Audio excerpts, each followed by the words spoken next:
Autoline Daily is brought to you by Dow Automotive Systems, improving durability and increasing design flexibility with Betamate structural adhesives at dowbetamate.com.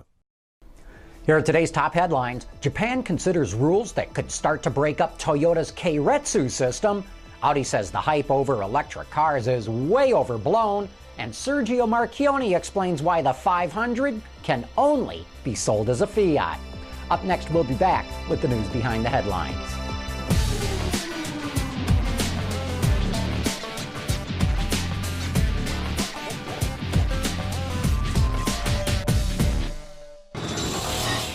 This is Autoline Daily for Tuesday, December 15, 2009, and now the news.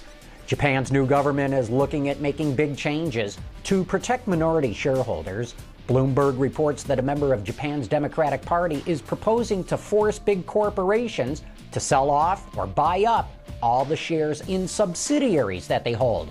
That means Toyota could be forced to sell off Daihatsu, its subsidiary that makes small cars, and Hino, its subsidiary that makes medium and heavy-duty trucks.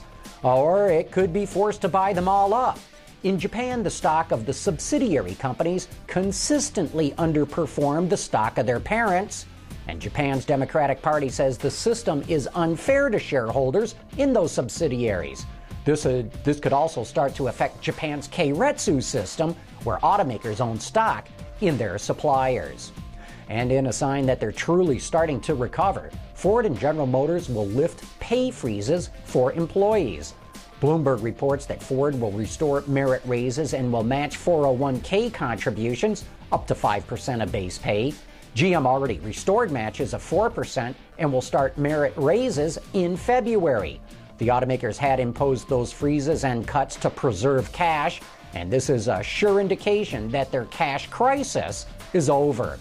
Speaking to the press yesterday, Audi's president of North America, Johan de Nysschen, criticized the U.S. government for falling in love with electric vehicles. According to the Detroit News, de Nysschen believes that the high cost of EVs will not be offset by savings from reduced fuel consumption, and the only way to do so is with government subsidies, which he does not believe is sustainable. He favors diesel technology and says, let the market pick the winners and losers, not the government. Also, Audi is installing almost 12,000 square meters of solar panels on top of some of its buildings in Ingolstadt, Germany.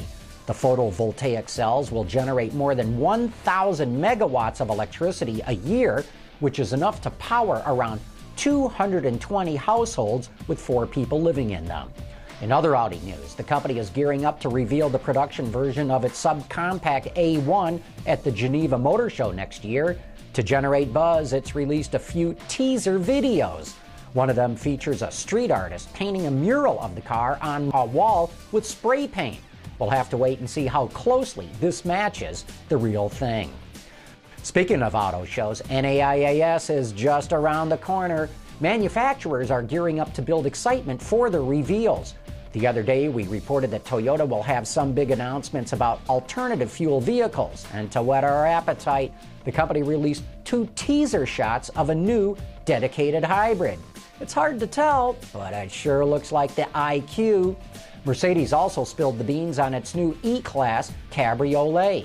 Like the drop-top Audi A5, Daimler's new convertible features a cloth roof, which is lighter and simpler than retractable hardtops. It should go on sale next May. Most automakers that were in the heavy truck business got out of that business, but now the pendulum is swinging back the other way.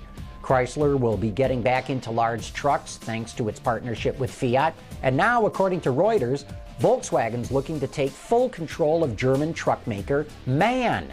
VW already has close to a 30% stake in the company and would like to combine it with Swedish truck maker Scania, which VW owns a 70% voting stake in. An interesting part of this story, Volkswagen's chairman, Ferdinand Piëch, is also, conveniently, the chairman of MAN.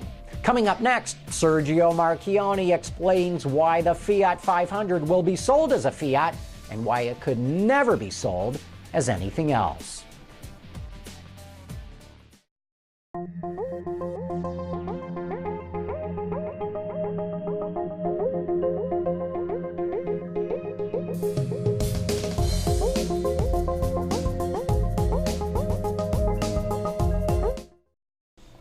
When Fiat announced that it would have Chrysler sell the 500 in the American market, there was a lot of speculation as to whether it would be sold as a Chrysler 500 or maybe just as a 500 with no other brand name on it.